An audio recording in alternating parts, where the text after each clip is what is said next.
Thank you for being here this evening. I know that this was a really packed day. And thank you for eating your dinner so quickly or not at all. I don't know. I am not going to moderate this panel. I'm just going to introduce the moderator, and that's Osprey, Orielle Lake. And you'll see her in a couple other places, and she's been on a panel earlier, but she is the co-founder and executive director of the Women's Earth and Climate Action Network. It's called WECAN.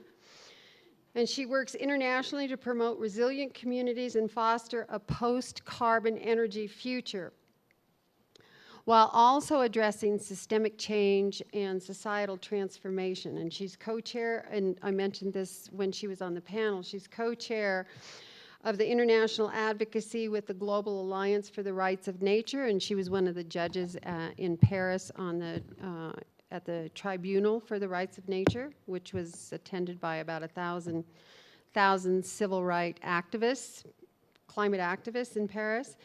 And WECAN has a national and international sustainability training program for women, and she designs the curriculum and does all the training. We work in the Congo, in Ecuador, in Morocco, actually around the world. And we also, she promotes Women for 100% Renewables here in the United States and a variety of other programs.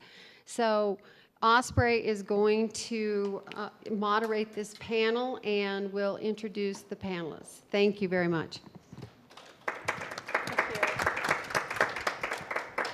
Well, good evening, everyone, and thank you for participating with us. I did not know I was going to be moderating, so what I would like to do with all of these wonderful women, with your permission, is thank you, Sally, for that really generous introduction. Could we just go down the line and say your name and your organization and your main focus of your work, and just maybe take a few minutes and then I'll ask some questions. How's that sound? Sure. Thank you. Okay, I'm Katie Hoffner. My main focus right now is trying to get an advanced lithium-ion battery technology out into the market. It is technology that was founded by Dr. Amy Prieto. She's a chemistry professor out of Colorado State University in Fort Collins. And we are tackling both an entire new architecture for batteries and an entire new manufacturing process that is water-based chemistry, so it's very environmentally friendly. We recently got an infusion of capital from Stanley Black & Decker, and also last fall from Intel Capital. So I'll say that a women-run company is both a blessing and a curse. The curse probably came from trying to present to venture capitalists, who are mostly men, and are very focused on ROIs, and we've had a lot. We have a lot of stories from Silicon Valley. We haven't had any investment from them, but we were able to pitch our stories to strategic investors that could see our vision and could see the incredible promise of this technology. Everyone knows that energy storage is the key to our climate change issues, renewable energy getting to scale. And I am the business anchor for the team. There's 9 scientists and me. And I would say I have last mile competency, probably came from growing up on the back of a horse and on a ranch and a farm, but I have been tenacious about bringing those deals over the line, and we have this amazing ecosystem now of strategic partners who are helping us. There was the earlier panelist from Ethos, Katie Hoffman, that made that quote about, I'm sick of hearing about criticism on our pitch. And I would wish they would just ask how they can help. Well, these 2 strategic partners have embraced us, and it's a very exciting time. But I will also say I work on policy. I'm passionate about big ideas. I used to chase cattle, now I chase really big ideas.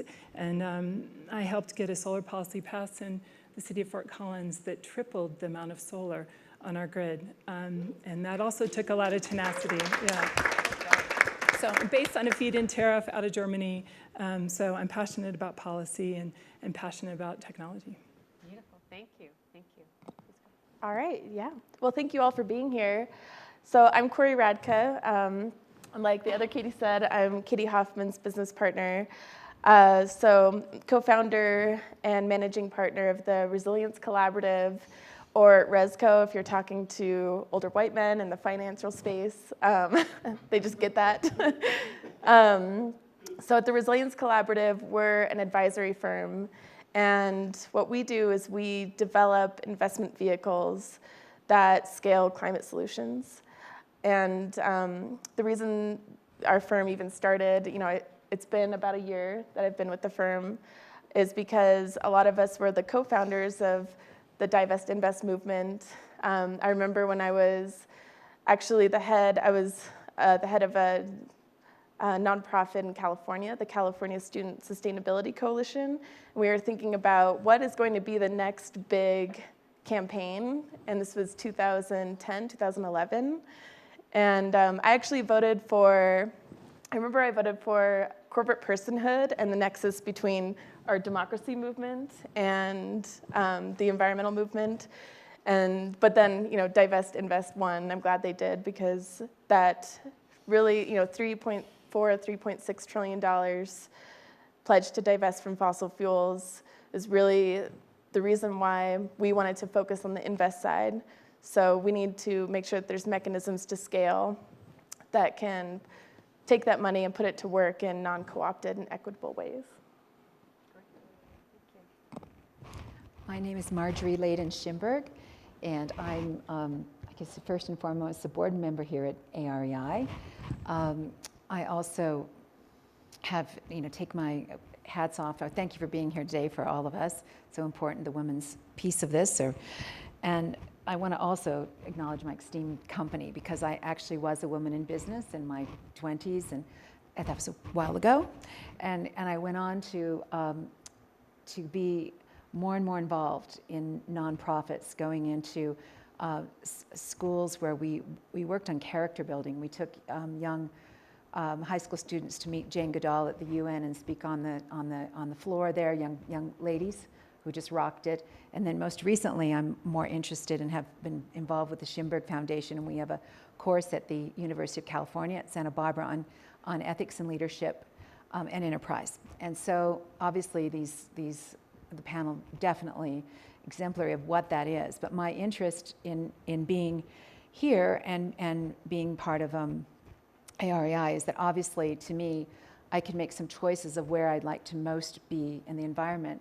Of course, is so important. So I feel this urgency to not only educate myself, to bring that into these classes on the ethics and leadership, and also to even move them out. We're trying to move them out on a broader basis. So I think I'm here learning a lot, but we also have a lot to tell you about I do, about how the students react and love studying ethics and getting a new mindset on all levels, all sides of the coin. So I've watched a lot of amazing things happen in college, where students have been put on case studies that they wouldn't necessarily take that side on.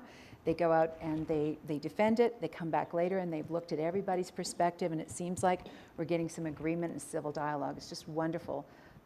One of the highlights of the course, and one of my attractions to AREI, and by the way, I have been involved with Osprey a bit on WECAN, which is a beautiful, beautiful endeavor.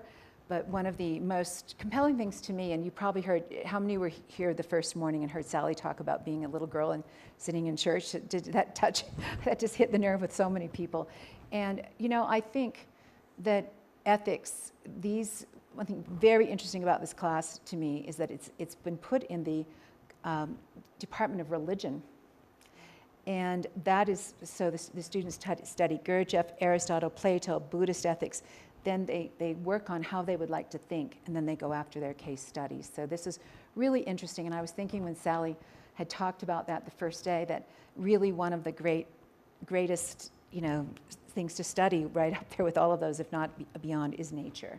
Nature is just a beautiful thing. So we're working to bring people from different sides together on different subjects, and certainly that is an issue with the environment. And then we do focus on enterprise. So back to my colleagues that can demonstrate that.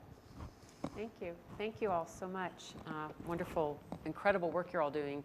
And I also just wanted to thank Sally and Chip again too for always really honoring at these conferences women's leadership. They always make room in the program for that. And so thank you so much for that. And yeah, I think it's really special. So I wanted to just touch on a couple of things because I think it's important that we were really asked to address, what is this link between women and climate change? So I'm going to share a little bit about that and then ask you all some questions. And is someone keeping time?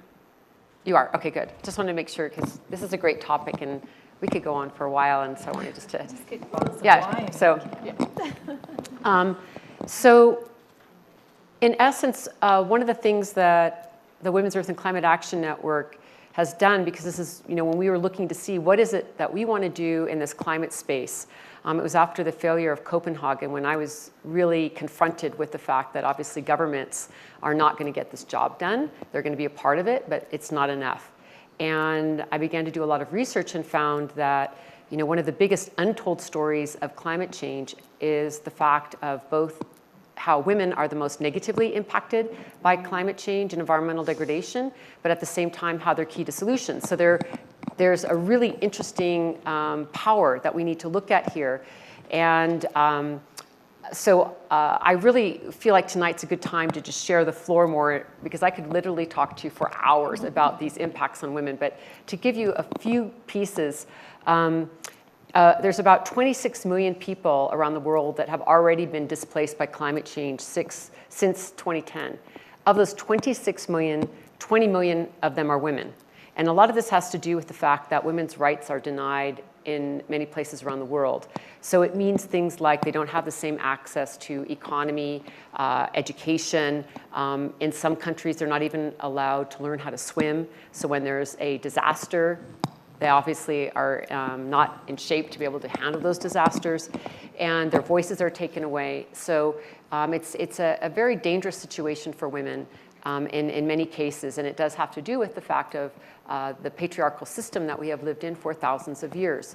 And I think it's really important to make a link between the systemic changes we're trying to make and understand that climate change is the end result of how we've been living for a very, very long time.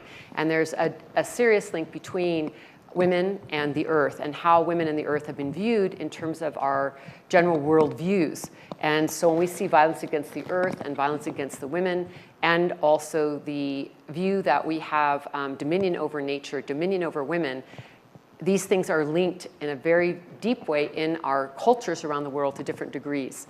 So it puts women in a big disadvantage around climate change, and also the fact that many frontline women, women of color, women in developing countries, indigenous women are on the front lines when it comes to feeding their families, collecting water. So of course, as the environment degrades, these women are put into a really difficult situation, as are their families. On the flip side of that, we see that you actually cannot get to sustainability solutions without women's engagement. 60 to 80% of all household food productions in developing countries is done by women. So when we talk about food sovereignty and food security, we're absolutely talking about the women, but they're not at the decision-making tables. So that's a problem. There's so many UN studies that show the same is true about women. Around the world, they're doing all the water collecting. They're the ones who are studying where the water is. They are the ones who are watching the seasons. So if you don't involve women in all these different programs around water conservation and water resourcing, if you don't involve women, the programs don't work. So food, water, energy, you're talking women. So it's something that we're really trying to advocate for, is to look at all different kinds of actors, whether it's government or private sector or NGOs or community groups, to ensure that women are at the decision-making table, that their voices are heard, and really importantly, these amazing solutions that they've come up with, because they're the ones having to care for their families and grow the food and collect the water. So you cannot imagine the innovations that they're engaged in.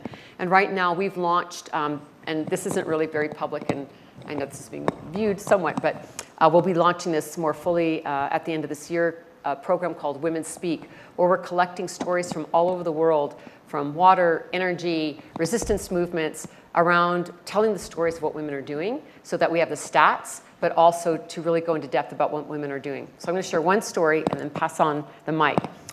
just for some inspiration, since we've been talking about Paris here at this conference, one of the things that was really exciting and one of the roles that we played in the Paris negotiations is that we really wanted to ensure that there was a face put on climate change, the people being impacted first and worst, which are frontline communities and particularly women.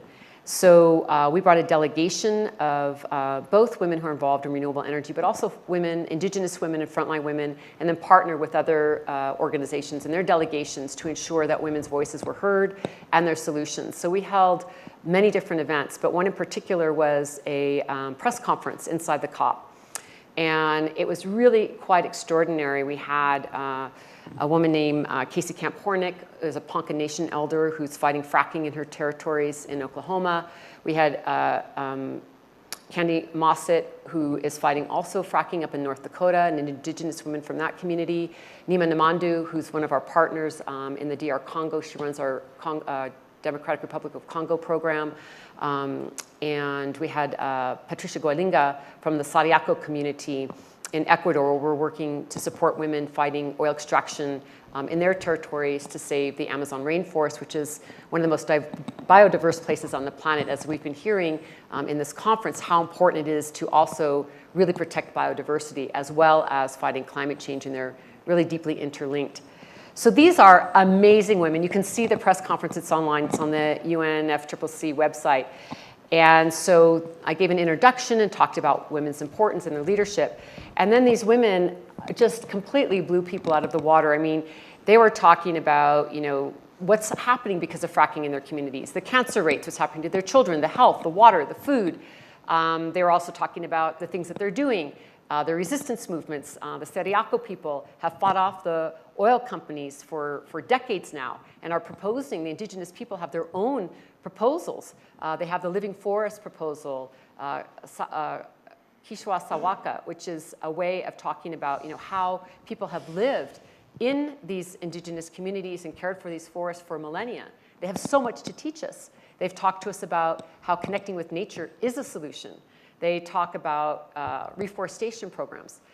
And it was just an extraordinary press conference, and these women were so fired up. You cannot imagine. They were just the most fierce, beautiful, compassionate speakers, talking from their hearts, talking about their spiritual lives, talking about their babies. And so when we were done, the people who actually do the filming for the press conferences, pretty much every 30 minutes there's another press conference. So it's like you're on, you have to make your presentation, then you're off stage and the next group comes up. We did our press conference about 10 days into the 2 weeks of the COP. So they had been filming, you can imagine, you know, from 8 in the morning till 9 o'clock at night, every half hour. So they had seen quite a few press conferences by the time we were done. When we got off the stage, the people who were doing the filming stopped all the filming, and there was a man and a woman there, and the woman came running up to us in tears, and she just hugged every one of the women, and she said, I have been filming for days, and this is the first press conference where we're hearing real stories of really people being impacted, what's going on because of climate change, what solutions are, and we're not hearing numbers being moved around and all these technicalities of financing. This is what we need. We need people to have an emotional impact so that when they are sitting there at the negotiating tables, that we can actually get more ambitious goals and really come up with solutions, because we're talking about real human beings, real indigenous rights, real human beings, real families, and the consequences of how we are impacted by climate change. And to me, that was the whole point of ensuring that we make sure frontline women are in these spaces at high-level conversations with policymakers, as well as doing the work on the ground around their solution projects. But we need to ensure that impacted peoples are heard, because it has a big influence on people who are actually needing to make the decisions and understand what they're talking about and kind of tip the needle more ambitiously, because we have to remember that, you know, we're talking about real lives, not just numbers and financing. There's a lot more at stake here. So I just wanted to share that one story because it was really something that moved me very deeply. So with that, thank you.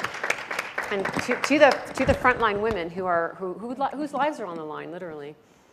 So with that, I just wanted to ask all of you, in terms of your careers and the work that you're doing, since this panel is about women, you know, what have you found to be sort of the strength of being a woman in the field that you're in. We know that there's a lot of pushback, so we know that, and we don't have a lot of time. So just how are you dealing with navigating the current patriarchal structures, the, sort of the dominion over women, that some people call it mansplaining, where men are explaining stuff to you, but how are you navigating this, and what are the strengths of the women's networks you're working in, and what you have found to be successful? That's a lot. So obviously women and climate change are inextricably linked, no doubt. I guess I'd like to speak sort of on the enterprise side. I think that, I think it was the Dalai Lama in 2009 or so, talked about Western women will save the world. And I think there's such a huge opportunity on the enterprise side for women to lead companies, and there's a dearth of women leading companies. I actually brought my phone up here because when we got the investment from Intel Capital at Prieto Battery, we were invited to their global summit. So let's say there was somewhere between 1,200 and 1,500 people. I would say less than 10% there were women. They had a women's lunch, and again, about 10%, about 100 people were in the room, 100, mostly women. And wonderful VP they have that announced this program. They are investing in $125 million in women and underrepresented minority-led companies, technology. And you look at the stats, and I'm just going to read them because I think they're so empowering, at the same time a little bit discouraging, but this is why we need to shift the system to get more women leading, and they know it, and they want to make it an enterprise value. So right now, only 15% of venture capital funded companies have a woman on the executive team. Companies with a woman CEO receive only 3% of total venture capital dollars. Fewer than 1% of Silicon Valley founders are African American or Latino. And media attention, which is the good news, on the problem has never been higher. But now let me read the statistics about the positive parts of women when they lead. They achieve 35% higher return on investment, and these are women leading technology companies. They bring a 12% higher revenue than male-owned tech companies when venture-backed. And the other wonderful news is for startups with 5 or more females, there's a higher rate of success.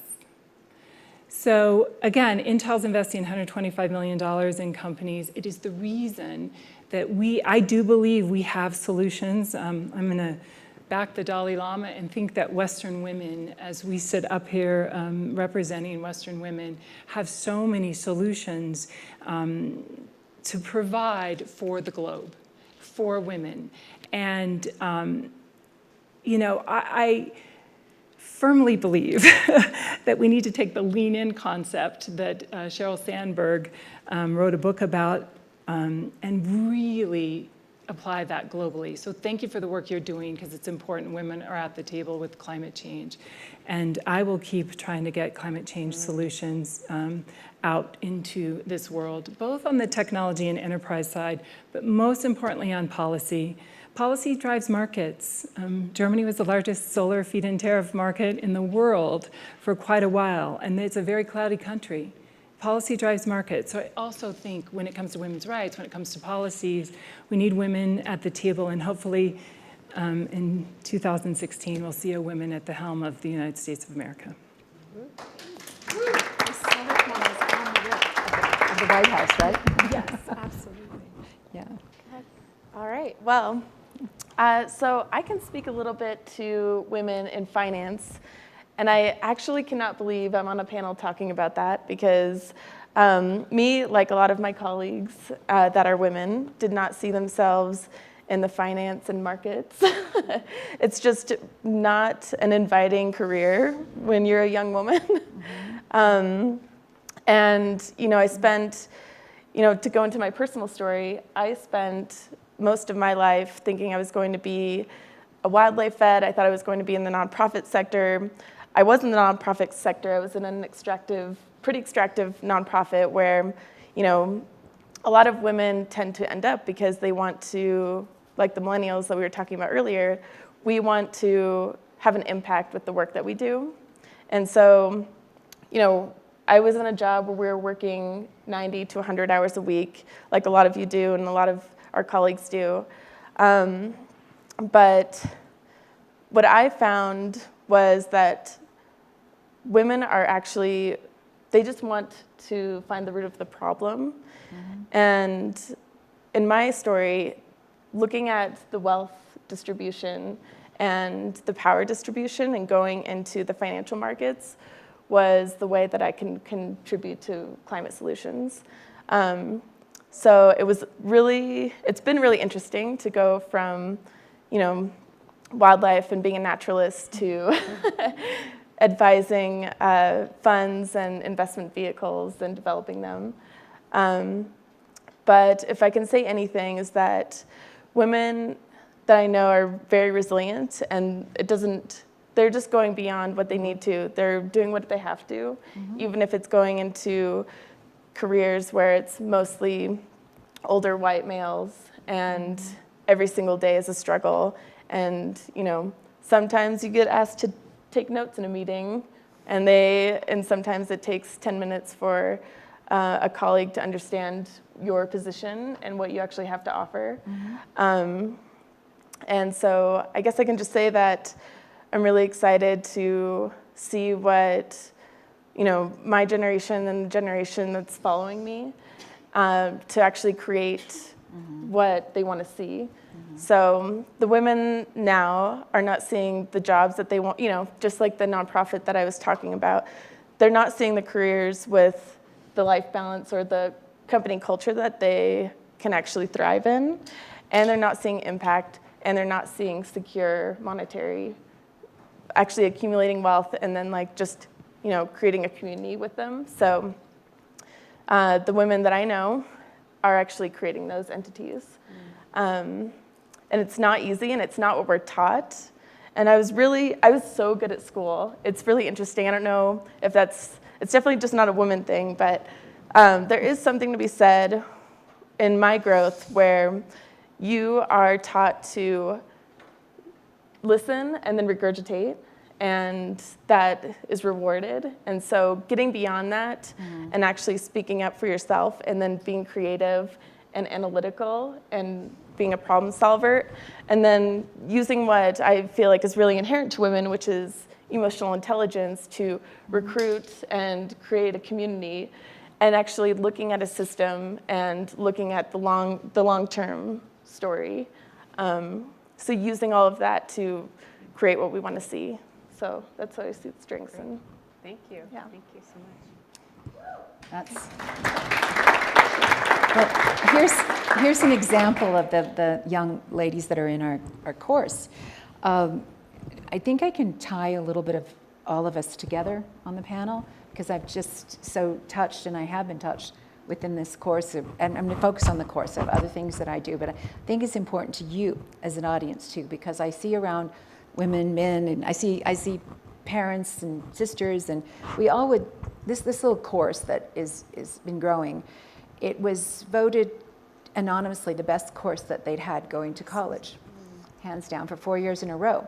And I think it wasn't, this professor is amazing, a woman, rocked it, you know, study ethical debate, how to get your point across, how to do all the things that you're talking about. 70% of the course has always been women. They're signing up for leadership. They want to get in there. They want to know how they can get those tools. And it also is at an undergrad level, which when we studied putting up the course, we saw that at that time, it was 10, 12 years ago, it was everybody in the colleges at that time, now it's radically changed. It's a wonderful news, is that it originally was taught how not to get caught in grad school, how you can get around ethics, basically. We were mortified. Then we said, well, let's do it undergrad, because if we can help the students at a senior level figure out how they would think, and it's a very, it's a course from, most of the students are vetted in, they're the brightest, and they're getting in, but they're women. And so if you're looking in your community for things like this. I would encourage all your females to get into this, because this is like a real hand of power. And I saw we'd bring in major corporation presidents, basketball team, the old Lakers coach. These guys got they got their little tar taken off, particularly by women, with holding them accountable, knowing how to hold them accountable. And then these women, fast forward, some of the issues that came up that I remember for the women was one time there was a ethical dilemma on the environment, and it was, so you're the president of an oil company, and you're going to drill in a very pristine area.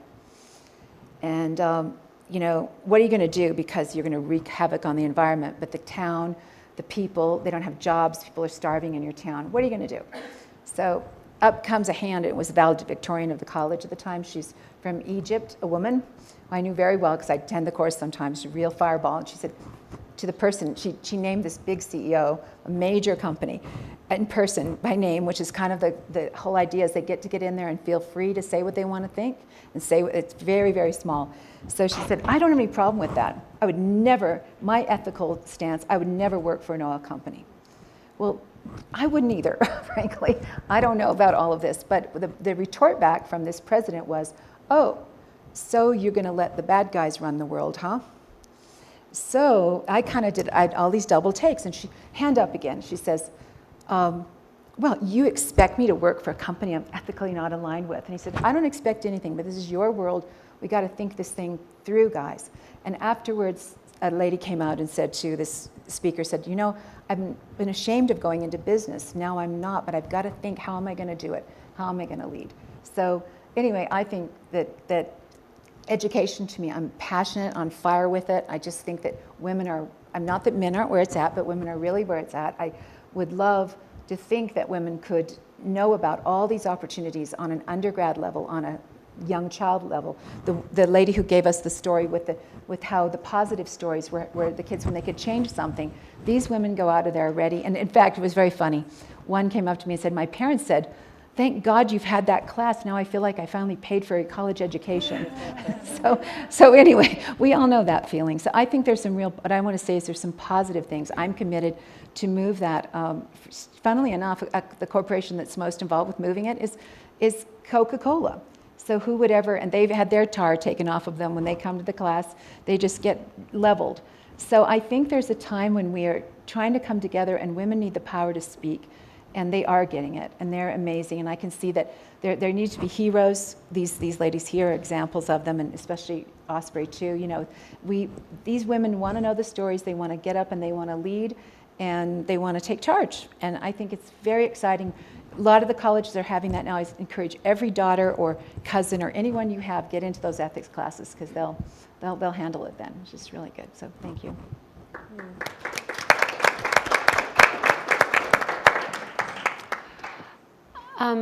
So I'm just going to have some more comments, and I guess I hand it to you, Sally? Yeah? No. No? No, you go right ahead. Okay. But for the introduction of the film? Oh, for the film. Yeah. Oh, Malala, yeah. No. No. Okay. So this was all very spontaneous. So we're working this out right in front of your faces, like women do. I was going to say, absolutely. So. So thank you all. Really, really great to hear, you know, how you're navigating in the work that you're doing. I did want to mention also something here in North America. 80% of all consumer purchases are decided by women. Yeah. So a lot of you who are engaged in the renewable energy sector, I think this is something really strongly to look at. One of the things that we've done at the Women's Earth and Climate Action Network is we do these online trainings, and one of them is around Women for 100% Renewable Energy. And the title of the course is From Installation to Advocacy. Because we found that, you know, okay, so women want to put a solar panel on their roof. They actually are very intimidated. You know, they're not the choir here. They don't know, like, where do you go? How do you do this?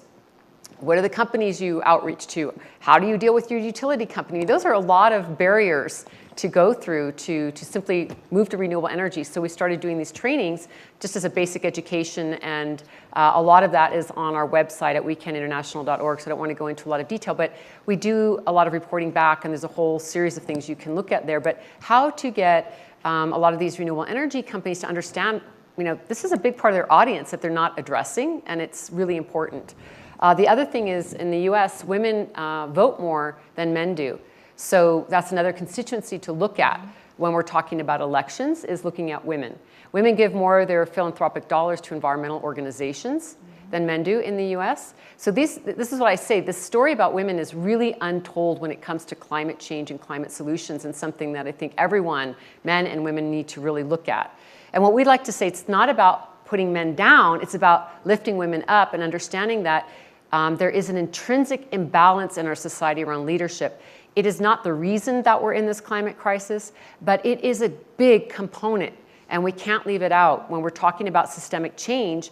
And the other day when we were talking about sort of the intersectionality of these different movements, we need to understand that there's a relationship between the disempowerment of women and the crisis that we're in.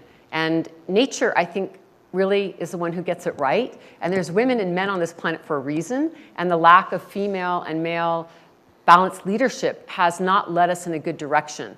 And it doesn't mean all women are stellar. It's not about that. It's not about this specific woman or man. It's about feminine and masculine energies balancing themselves, in the fact of how we do everything we're doing. And we need to hear women's voices in the same way that we need to hear the voices of indigenous peoples and the voices of nature.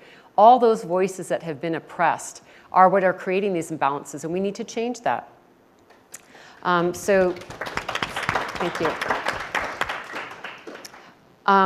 So I think the other thing that's really important, and I think maybe this could be a segue to the film. Again, I don't know where we are in time, so I'm just sort of, are we? It's got 20 minutes, 15 minutes.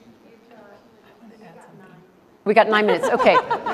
We've got 9 minutes. Okay, so I think, do we want to take Q&A, or do you want to take this time to talk? You have some more comments. Maybe like 1 minute or 30 seconds for each. Okay. I have Q&A. You want to do a Q&A? Okay. What we're going to do is you each have like a comment you want to make, and then we're going to do a Q&A, and then I have a segue statement into the film.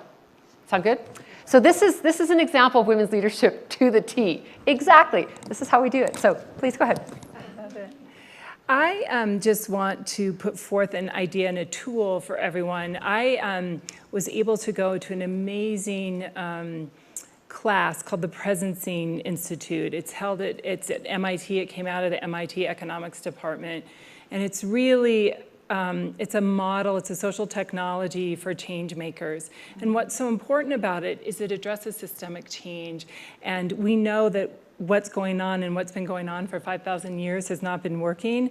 We're in a social crisis, we're in an environmental crisis, and we're certainly in an economic crisis. And they go through a model that has, I felt like it had captured everything on the way I lived, but they did it in a much more organized way.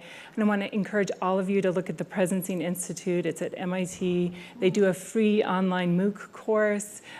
It really, really focuses on changing the system. And it's certainly something I'm living in right now and doing both on an enterprise side, but also personally on my activist side. So just want to put that out. Thank you. Wonderful. But Well, we're going to do Q&A in a minute. Let's go ahead and go down. I'll be 30 seconds. Go ahead. Well, we're going to do Q&A in a second. Go ahead. Just to piggyback off of some stats on women. So I was talking to my colleague Connor Platt from Etho Capital, and we were talking about IRAs and how women in the United States actually have a better performance on their retirement funds. And there's a couple of theories for that, but one is that, women, they have the long view, and ironically enough, men, make more decisions based on their emotion, and and trade more, and they are quick to make an action. So it just really dawned on me that, this is just another telling aspect of why we need more women in all aspects of every part of our toolbox, whether it's the financial markets and figuring out our new ecosystem for the new economy. Seems like from the AREI example, women would be great wealth advisors and wealth managers as well, so we need more of those. And then just more entrepreneurship. And so I just wanted to leave with, we could start at this conference where we should really think about next year and having women at the forefront of every single section in this conference. As well, yeah. More than just like at the end and integrating it and really being thoughtful about that. Great. Well, that's so terrific.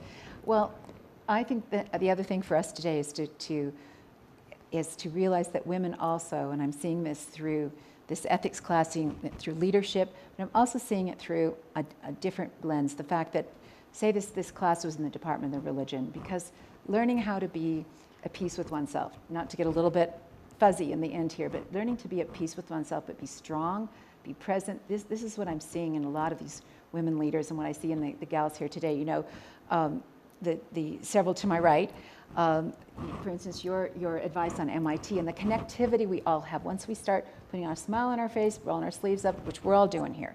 So MIT, for instance, has one of my favorite people, which is Tenzin Predadarshi, a dear friend and a friend of the Dalai Lama, and he has the ethics course there, and he's helped me out a little bit with the Santa Barbara course. And we're all so connected, and women are really, really, really tuned in that you just get around a woman and everything starts happening like we kind of pull it together. So I'm very excited about all of you being here, and I just know that you're, I'm kind of impressed actually with the crowd at this time of night. So thanks for coming, and any questions or anything, I'm around. So we're going to take like 1 or 2 questions. We're going to start with the woman over here and then go to this gentleman over there. Just honor the woman first, then we'll go to bed. Thank you for being patient. Go ahead. Oh dear. Thank you. Such a great hour. I just want to know, what if we have time, the 15-second response that each of you. What I think we're going to do is we're going to take a few questions, and then that way it'll save time. So just go ahead. Just wondering, how each of you or how one of you would respond to the defensive, the male who's defensive about the role of women in leadership. I have one really quick comment. I said to Dr. Amy Prieto and I, we went in our first trip to Silicon Valley VC, and it was a panel of men firing questions, telling us about all their successful portfolio companies, especially in the energy storage area. And I coached Amy a bit. It was our first big meeting with the VC. And when I left, I said, you know what? For every moment of arrogance they showed, you matched with intelligence. And I felt so proud to be part of the organization. So that's how we've responded. That's great. Thank you. Go ahead, Bed. Sure, thank you for your patience. Well, look, I did a 28-day solo to honor the divine feminine principle in the full lunar cycle in the Sangre de Cristo Mountains a few years ago. So I bow to your feminine essence and power, and I'm perfectly happy to be patient. Thank you very much. Thank you. I simply wanted to emphasize Katie's comment about the ULab. It will be, you can find it on edX. I was a participant in the last one, and the next class, and by the way, the last one had 50,000 participants in 180 countries, and it is a phenomenal way to offer your prototype solution. And the next one begins in September 8th, and you can find it through any number of sources, but there were 56 impact hubs around the world that were also engaged. For those of you in Colorado, there will be one in Boulder, and I'm sure there was one up in the impact hub in Fort Collins perhaps, but that's another access point. And I just wanted to support Katie's recommendation because it is a powerfully transformational course, about 8 weeks, and you can even get a certification for continuing education credit and all kinds of wonderful things. So thank you, Katie, for mentioning that. Great, thank you. Do we have time for, okay, we'll just take one more question. Oh, sorry, okay. Hi, I just am so happy we're having this conversation, and just wanted to mention that in response to what the Dalai Lama said, some years back I was working on a documentary film called A Circle of Women that took 7 years because the grandmothers came out from all over the world and they said, it's time for us to speak and step out of the silence. Everything's been taken from us except our spirituality and who we are. And it's time that women learn about who they are and come into this time of balance. It is the time of healing. It's the time of the butterfly for this whole planet. And it's the time to balance. And I'm getting chills as I speak on this. And the reason the eagle is the spiritual symbol of Native people around the world, indigenous people, is because it takes a right and a left, a male and a female wing to fly the highest in sea. But it takes that balance between male and female, which is a beautiful symbol to be able to talk to men and women about, because it kind of creates from your essence a place of understanding. So I am so happy with all your work, but this is kind of, the Dalai Lama was tuned into this too. It's this time. And it was said that if the world wouldn't listen to women's voices standing up for this, then the next would be the children standing up. And so we're seeing that in this room and beyond, this hope. Thank you. So we only have a minute left, and so sorry, I'm just going to have to close out with the segue to Sally. There's going to be another session on women later on in the program. For those of you who didn't get to ask your questions, maybe we could pick up on this on Thursday when there's another session on women's leadership. So sorry for not being able to call on you. I wanted to first thank all of the women for having this conversation with us and welcoming again this conversation to AREDAY. And you know, it is a really phenomenal time around balance and the imbalances. And so I think it is a really a key time for all of us to really reflect upon our organizations, our relationships, our families, and how to really lift up women's leadership at this time and honor the voice of women as we are really working to care for our earth and our future generations. And really to honor the film that's about to be seen, I wanted to particularly remember one woman who we've been really telling her story, and I'm sorry it's not a happy story, but I think it's important to say because I think that it's really key that we also understand what women are going through. A lot of the women we work with on the front lines of climate change literally put their bodies on the line to protect forests and lands that aren't just for their communities, but actually are our air, our water, our forests. Because if these forests and these waterways go down, we all go down. It's not just like it's their communities. They're putting their bodies on the line for our children and our families. And you know, we're talking about the Amazon. We don't have air and water and our weather patterns here without the Amazon being intact. So they're protecting it for their own territories, but also for all of us. So we were in Ecuador earlier this year supporting a group of indigenous women who are fighting for the Amazon. But the part I want to tell tonight is about a woman named Berta Cáceres. Some of you might have heard of her. She is a woman who lived in Honduras, very, very powerful woman leader fighting to protect her land from megadams, which would displace many, many indigenous peoples and also contribute at that size of a dam to global warming, actually. And so she was assassinated earlier this year in March for the work that she was doing. And there's a lot of investigation into the government and corporations behind what happened in her assassination.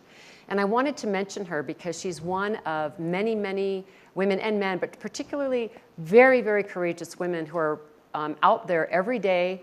Global Witness tells us every week there are 2 assassinations, killings for frontline communities who are fighting to protect the lands that we all depend upon.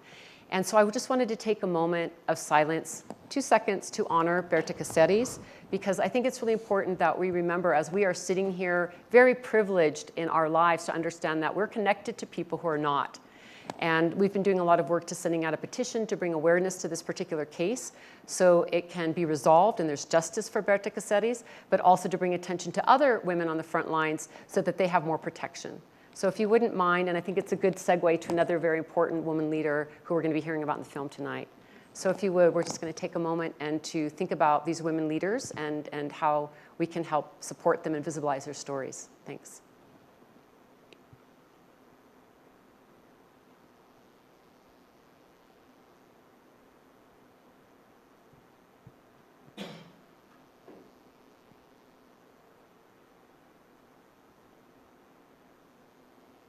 So thank you. Viva Berta Cáceres and all land defenders, and thank you all so much.